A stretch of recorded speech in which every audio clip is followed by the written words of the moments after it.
अस्सलामु अलैकुम रहमतुल्लाहि व बरकातुहू वस्सलातु वस्सलामु अलैका या रसूल अल्लाह व अला आलिका व अस्हाबिका या हबीब अल्लाह। ये जो ज़ियारत है बहुत ही खूबसूरत ज़ियारत है। ये उन पत्थरों की ज़ियारत है, जबल उहद के उन पत्थर जिन पर कुरानी आयात नक़ुश की गई हैं। और इसके बारे में ये कहा जाता है कि ये कुरानी आयात सहाबा इकराम ने लिखी हुई हैं।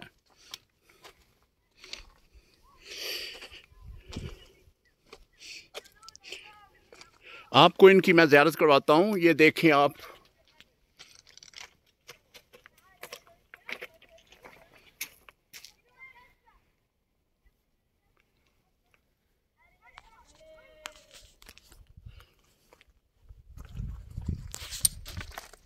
ये कुरानी आयात आप देख रहे हैं। ऊपर जो पत्थर है उसमें नबी अलैहिस्सलाम का नाम नामी इसमें ग्रामी बड़ा वासे नज़र आ रहा है, और जो नीचे है इसमें कुरानी आयात बड़ी खूबसूरती के साथ लिखी हुई नज़र आ रही हैं।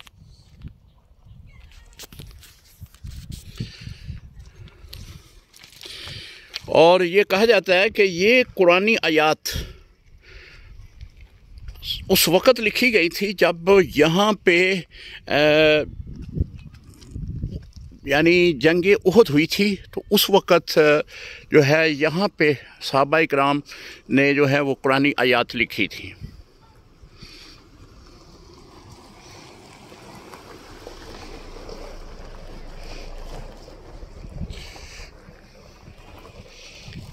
अहले मदीना का ये भी कहना है कि चूँकि उहद में सहाबा इकराम जो हैं वो काफ़ी तादाद में शहीद हो गए, तो जो सहाबा इकराम यहाँ पे पहुँचे तो उन्होंने कुरान जितना जितना याद था वो इस पत्थर पे लिख दिया। सुभान अल्लाह। आज 1400 साल गुज़रने के बाद भी इस पत्थर के ऊपर कुरानी आयात जो हैं वो आपको लिखी हुई नज़र आ रही हैं।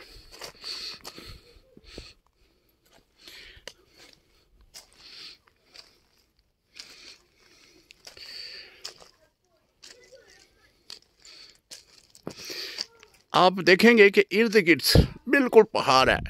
ये उहद का ही पहाड़ है। ये बिल्कुल दरमियान में ये जगह है। और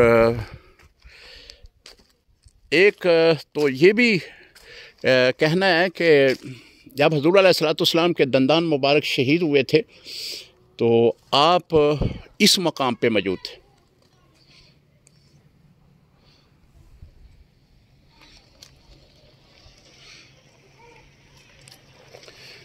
बहरहाल मुख्तलिफ रवायात हैं। इसमें जो बहुत अहम ज़ियारत है वो यही है कि आज 1400 साल से पहले लिखा गया कुरान आज भी इन पत्थरों के ऊपर मौजूद है।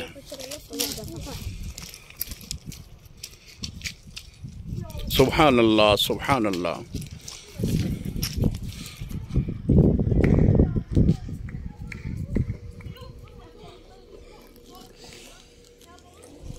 सुभान अल्लाह। उहद पहाड़ बिल्कुल इर्द गिर्द उहद पहाड़ है। देखेंगे आप, इर्द गिर्द उहद पहाड़ है और ये इलाका उहद पहाड़ के बिल्कुल दरमियान में है।